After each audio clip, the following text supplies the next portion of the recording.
I just have a few things that I need to let you guys know before we can begin. For the people seated in the first four rows all over the amphitheater, you guys are in our splash zone. That means there's a possibility that you guys can get wet. But if getting wet isn't on your agenda today, you can always move to much higher and drier ground. Also, we ask that you try to remain seated as much as possible during the presentation, just for safety reasons.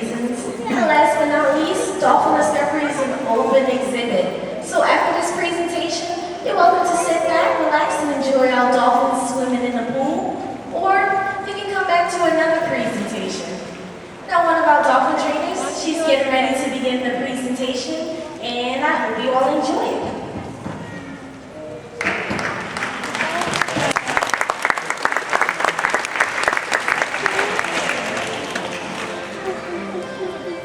Well, hello everyone. My name is April.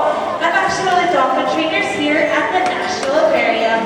Now that means I get a chance to work alongside our 8 Atlantic bottlenose dolphins every day. We have 2 boys and we've got 6 girls. Now a lot of times when I tell people I'm a dolphin trainer, I get that is awesome. That must be the best job ever. So how many of you out there would like to be a dolphin trainer someday? Nice, a few candidates, awesome. So I'm going to start off today's presentation by telling you a little bit how I got my job. A few key things that you need if you want to be a dolphin trainer too. So first of all, I worked really hard in school because you need to get a college degree in one of the sciences. Biology, psychology, brain biology.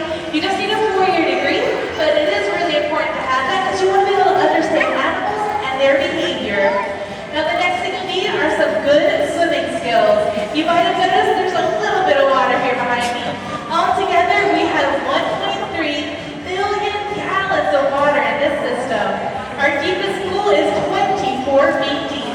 So in order to become a trainer, you actually have to pass a swim test, including swimming across on the surface nice and fast, and also be able to dive the whole way down to the bottom of the 24-foot pool and grabbing the weight to bring it back up. So good swimming skills a must.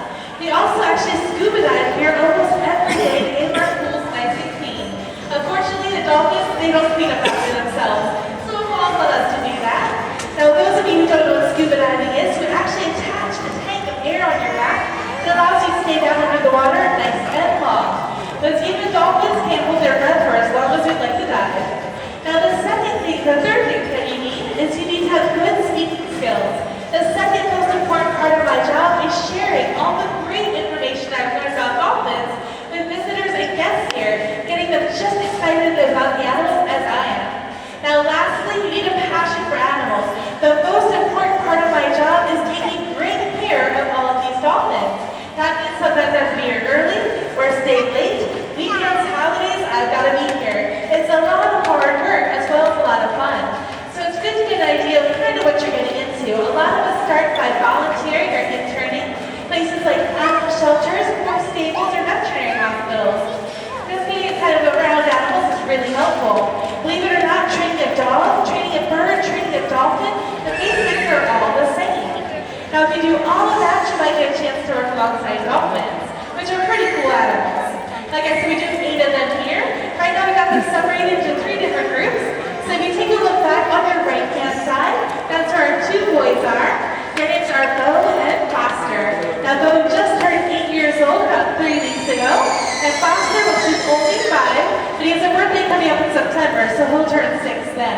Now if you take a look back on your left-hand side, that's where 3 of our females are. Now this includes Bo and Foster's moms. So Foster's mom is named Jade, and she's 14 years old. If you see a really large dark dorsal fin back there, that's most likely Jade. Now Bo's mom, her name is Nani. She's the oldest dolphin here at the aquarium. Anyone know how old she is? 41. Yep, that's exactly what she is. So that's pretty old for a dolphin. On average, they live to be in their 30s. But the oldest living dolphin, she's got some mileage on Nani. She's actually 60 years old, and she lives down in Florida. So we're hoping someday Nani gives her a run for her money. And finally, back here we have Spirit, who's Nani's daughter, Bo's older sister. She's actually 12 years old. Now, our remaining 3 dolphins are located out front here, but before I introduce you to our stars, I introduce you to my fellow trainers. We have Carolina, Sabrina and Jenna who will be working with our dolphins. Now the first dolphin we're going to introduce you to is Maya. Maya is a half-sister of Spirit. They have the same dad but 2 different moms. Now Maya is also 12 years old. Everyone wave hello to Maya. Looks like her niece Bailey is also waving hello as well. Now Maya has an older sister out here named Chesapeake. Chesapeake was the first dolphin born here. She is 21 years old. Everyone get ready to say hello to Chesapeake. Just give it up right in your turn. Just how fast she can move.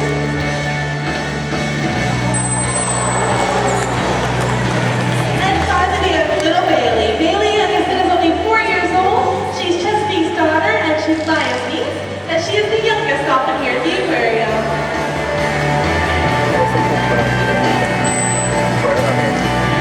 Now another question I often get is how do you train those animals to do those amazing behaviors, right? A lot of times people think it might be magic or tricks, but it's actually very similar to the way that people learn. We teach our animals here. We use what's called positive reinforcement training. That's a really big word or phrase, but you know what? It's actually a pretty simple concept. Basically, any time that the animal does something we want, they get something good, they get a reward. Now think back to the last time you learned something new. In school, if you work really hard, you get good grades. If you're in a sport and you practice hard, you get a higher score. If you are in a musical or you play an instrument, you might get a solo. If you're in a job, you might get words of encouragement or even a raise. So it's very similar to the way that we learn. Now, of course, our dolphins are not giving them raises, we're giving them different rewards. So when I say a reward for a dolphin, what's the first thing you think about? Food. Fish, that's right. That's a really important reward. We also have toys. We got ice and jello. We can jump in the pools. We can just send them into another behavior. We use a lot of different rewards. Now we're going to show you two behaviors our dolphins already know using this method. Take a look out the windows. We've got some volunteers. And keep an eye out for all those amazing reinforcements.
examples.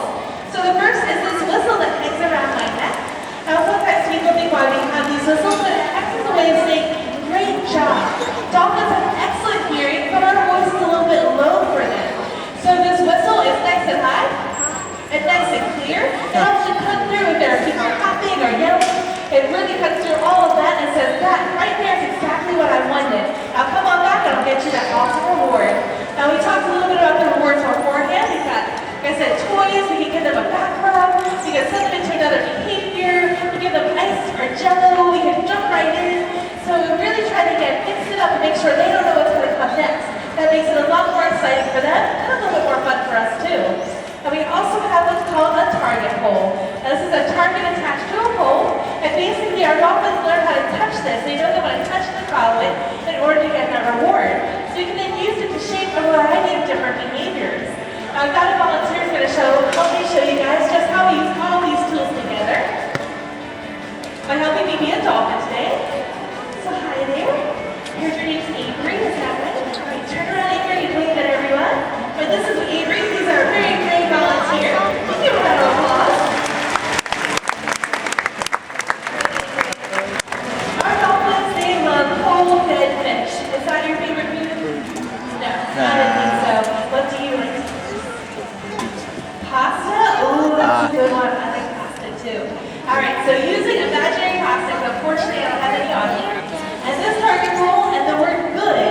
Every time you hear the word good, it means I'm going to give you some pasta, okay? So you want to hear that word good. And I'm going to train you a behavior. Now, as a dolphin here at the aquarium, you know that you want to touch this. Now, our dolphins touch it with their nose, but I won't make you do that. You can use your hand, okay? All right, everyone, I'm going to train you a behavior just using these tools. Ready? Good. Pasta. Good. Here goes some more pasta. Good job, pasta.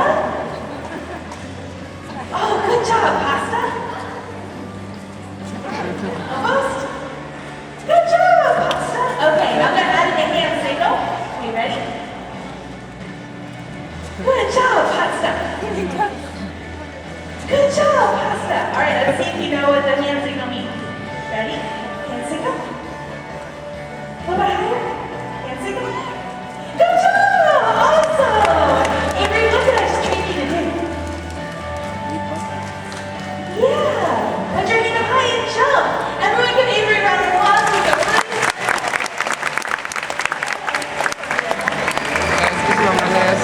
So just like with our dolphins, any of the jumps and spins that you see, we don't start off with a big jump. We start off holding that target small. And we raise it up over time, higher and higher. Now again, you don't see trainers running around the target pole. We actually get rid of that and add in that hand signal. So they know that hand signal means to do what they just did. And that's the way we can train all these different behaviors.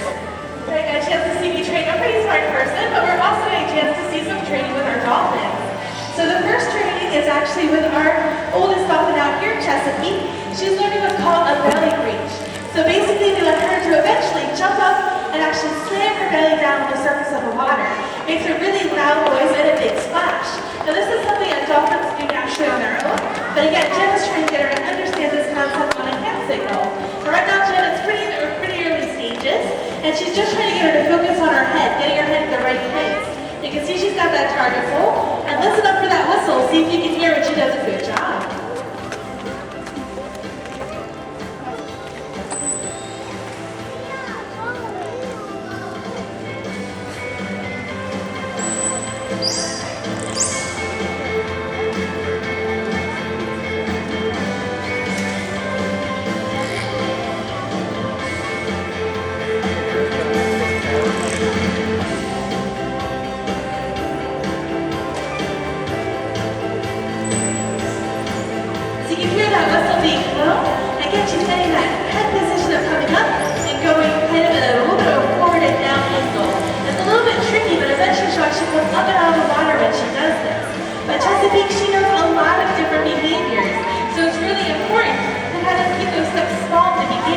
Because otherwise she gets confused and she just eyes the offer the behaviors that she already knows.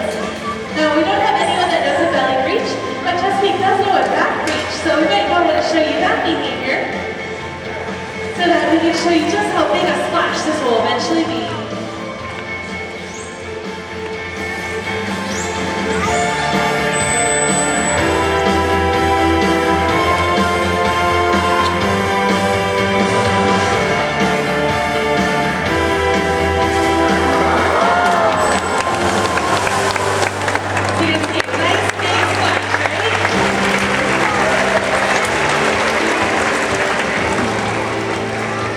Now next, the behavior we're working on is with belly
She found that ring. I'll try it one more time with this window over here. So I want her to be able to do it all over the pool. Again, keep your eye on the video screen. For those of you in the center, we'll see again if she can find this ring as it sinks under the water.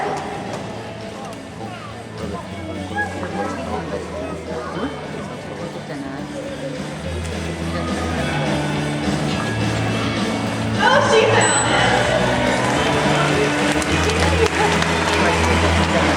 So we'll build it up over time so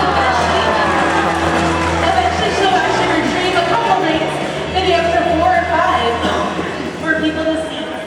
So thank you guys so much. Now you can see dolphins, they learn a lot from people. Now here at the aquarium, it's usually a really good thing, but sometimes on the ocean, it's not quite so good.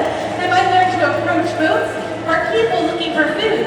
And unfortunately, it can be really dangerous for the dolphins, and they might end up getting hit by a boat propeller or eating the wrong thing. And it could be dangerous for people because dolphins have 80 to 100 sharp, protein teeth. They're also very big, powerful animals, so it's actually